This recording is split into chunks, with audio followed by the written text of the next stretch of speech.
మోంతా తుఫాన్ భయపెడుతూ ఉంది. మంగళవారం రాత్రికి తీరం దాటబోతుంది మోంతా. తీరం దాటే సమయంలో పెను ప్రమాదాలు పొంచి ఉన్నాయని కూడా వాతావరణ శాఖ అధికారులు చెప్తూ ఉన్నారు.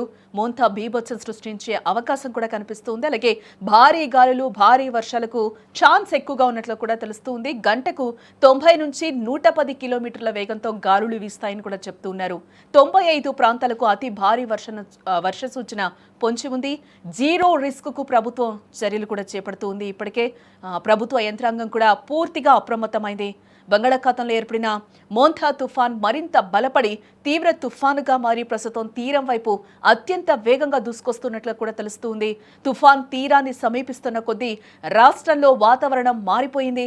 తీర ప్రాంతాల్లో భారీ గాలులు వీస్తూ ఉన్నాయి. వర్షం కురుస్తూ ఉంది.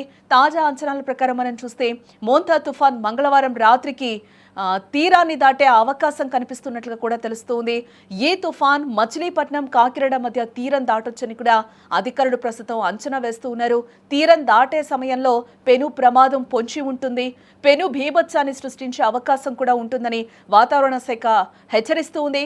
తీర ప్రాంతాల్లో గంటకు 90 నుంచి 110 కిలోమీటర్ల వేగంతో బలమైన ఈదురుగాలులు వీస్తూ ఉన్నాయి. భారీ నుంచి అతి భారీ వర్షాలు కురిసే అవకాశాలు పుష్కలంగా కనిపిస్తూ ఉన్నాయి. తుఫాను ప్రభావంతో కోస్తాంధ్రలోని మొత్తం 95 ప్రాంతాల్లో అతి భారీ నుంచి అత్యంత భారీ వర్షాలు కురుస్తాయని వాతావరణ శాఖ రెడ్ అలర్ట్స్ అయితే జారీ చేస్తూ ఉంది. తుఫాన్ ప్రభావంతో ప్రభుత్వం ఇప్పటికే పూర్తిగా అలర్ట్ అయింది. అక్కడ ప్రజల్ని కూడా పూర్తిగా అలర్ట్ చేస్తూ ఉంది. జీరో రిస్క్ లక్ష్యంగా కూడా సీఎం చంద్రబాబు చర్యలు తీసుకుంటున్నారు. ఎప్పటికప్పుడు ఆయన సమీక్షా సమావేశాలు అయితే నిర్వహిస్తూ ఉన్నారు. అధికారులతో అయితే ఎప్పటికప్పుడు సంప్రదింపులు జరుపుతూ ఉన్నారు. ఎలాంటి ప్రాణ ఆస్తి నష్టాలు జరగకుండా కూడా చర్యలు తీసుకోవాలని కూడా అధికారులకు సూచిస్తూ ఉన్నారు. ఈ నేపథ్యంలోనే అధికార యంత్రాంగం కూడా పూర్తిగా అప్రమత్తంగా ఉంది. ఈ నేపథ్యంలోనే ప్రధాని మోదీ కూడా ఫోన్ చేయడం జరిగింది. పూర్తి సహకారం కేంద్రం నుంచి ఉంటుందని కూడా ఆయన ఏపీ సీఎం చంద్రబాబుకి అయితే ఒక భరోసానైతే ఇవ్వడం జరిగింది. లోతట్టు ప్రాంతాల ప్రజలను కూడా సురక్షిత పునరావాస కేంద్రాలకు తరలించే ప్రక్రియ అయితే ప్రస్తుతం అక్కడ కొనసాగుతూ ఉంది. ప్రజలు ఎట్టి పరిస్థితుల్లోనూ బయటకు రాకుండా అధికారులు ఇచ్చే సూచనలు ఖచ్చితంగా పాటించాలి అంటూ కూడా విపత్తుల నిర్వహణ సంస్థ కోరుతూ ఉంది. కోస్తాంధ్ర జిల్లాలన్నింటికీ కూడా ఇప్పటికే అధికారులు హై అలర్ట్ అయితే జారీ చేయడం జరిగింది. ఇదే నేపథ్యంలో తుఫాను తీరం దాటే సమయంలో కూడా చాలా అల్లకల్లోలంగా ఎందుకు మారుతుంది అనేది కూడా ఒకసారి మనం తెలుసుకునే ప్రయత్నం చేద్దాం. తుఫాన్ మోంతా భీకర తుఫానుగా మారి తీరం దాటపోతుంది సాయంత్రం వరకు కూడా. ఈ నేపథ్యంలోనే వర్షాలు కూడా ఎక్కువగా కురుస్తాయంటూ కూడా హెచ్చరికలను అయితే జారీ చేస్తూ ఉన్నారు అధికారులు. ఇది ఆంధ్రప్రదేశ్ రాష్ట్రం కాకినాడ దగ్గరలో తీరం దాటబోతున్నట్లు కూడా అంచనా వేస్తూ ఉన్నారు అధికారులు. 11 గంటల సమయానికి, అంటే ఈ రోజు 28వ తారీఖుకి మనం చూస్తే కనుక ఈ రోజు ఉదయం వరకు మనం చూస్తే 11 గంటల సమయానికి కాకినాడ తీరానికి 270 కిలోమీటర్ల దూరంలో ఉంది.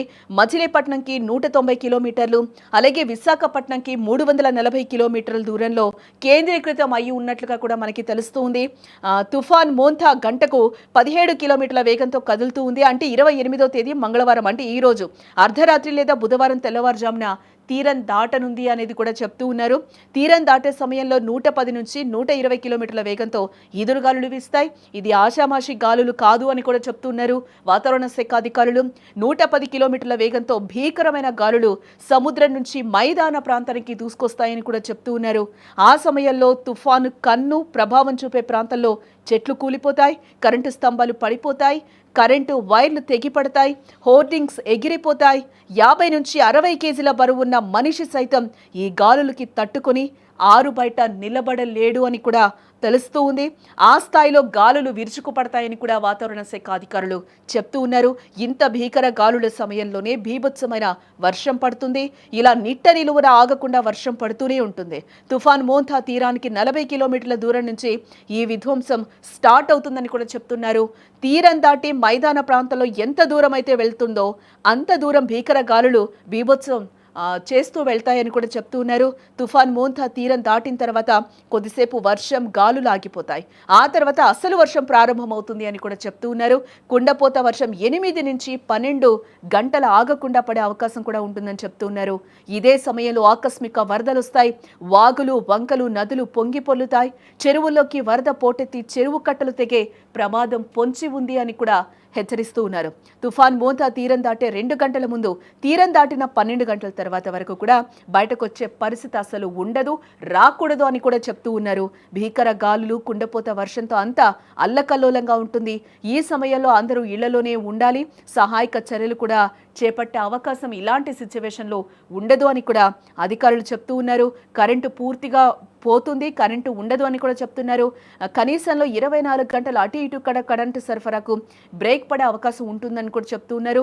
కమ్యూనికేషన్ వ్యవస్థ దెబ్బతింటుంది, సెల్ ఫోన్లకు సిగ్నల్ లేక పనిచేయకపోవచ్చు, రోడ్లు జలమయమవుతాయి, బస్సులు రైళ్ల రాకపోకలకు పూర్తిగా బ్రేక్ పడే అవకాశాలు కూడా ఉన్నాయని కూడా వాతావరణ శాఖ అధికారులు హెచ్చరిస్తూ ఉన్నారు.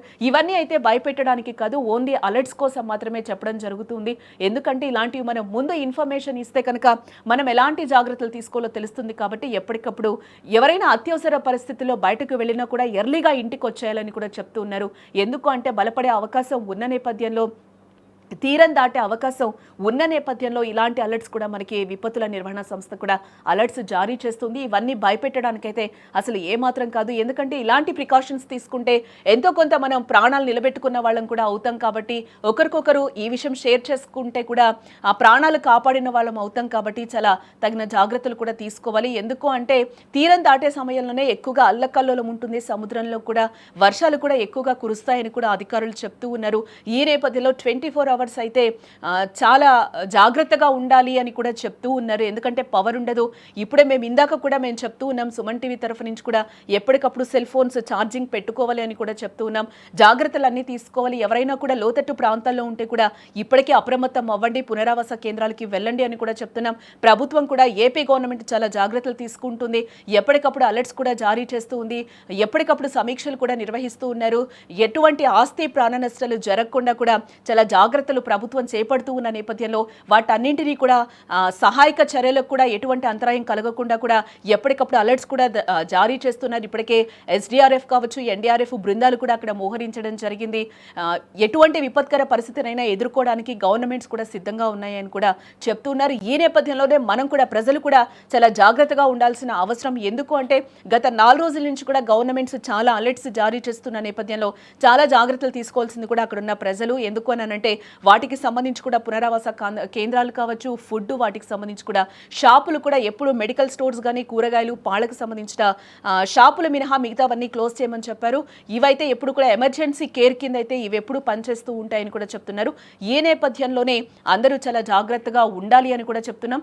ఈ విషయాలన్నీ కూడా ఒక అవేర్నెస్ కోసం మాత్రమే, ఎటువంటి మేమైతే భయపెట్టడానికైతే వీడియోస్ చేయడం లేదు. అక్కడున్న సమాచారాన్ని మాత్రమే ప్రజలకి చేరవేసే ప్రయత్నాన్ని అయితే సుమన్ టీవీ చేస్తూ ఉంది.